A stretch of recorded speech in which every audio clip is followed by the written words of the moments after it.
The king who wore 2 crowns. Before the pyramids. Before the pharaohs whose names you already know. There was a river, and a river divided. In the south, along the narrow green vein of the Nile Valley, the kings of Upper Egypt ruled. They wore a tall white crown shaped like a war helmet, and the vulture goddess Nukbet watched over them from the cliffs. In the north, where the river spread wide into marshland before vanishing into the sea, the kings of Lower Egypt ruled.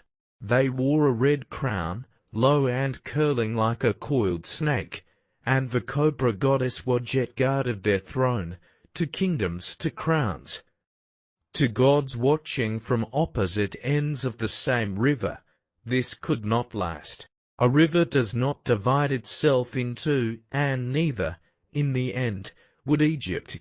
In the south, a king was born who refused to accept the river's divide.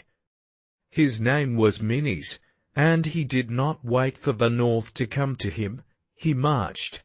We know this not from the words of men, but from stone, a dark slab of slate, carved by hands that lived only a generation after his, called today the Narmer Palette.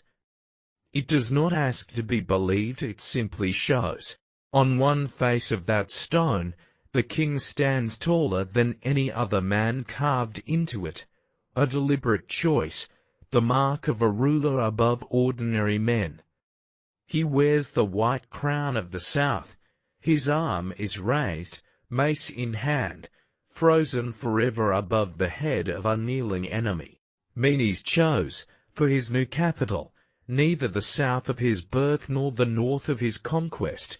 There, where the Nile's flood threatened to swallow any city built too close, he ordered great dikes raised to hold the river back, taming the very water that had once divided his people.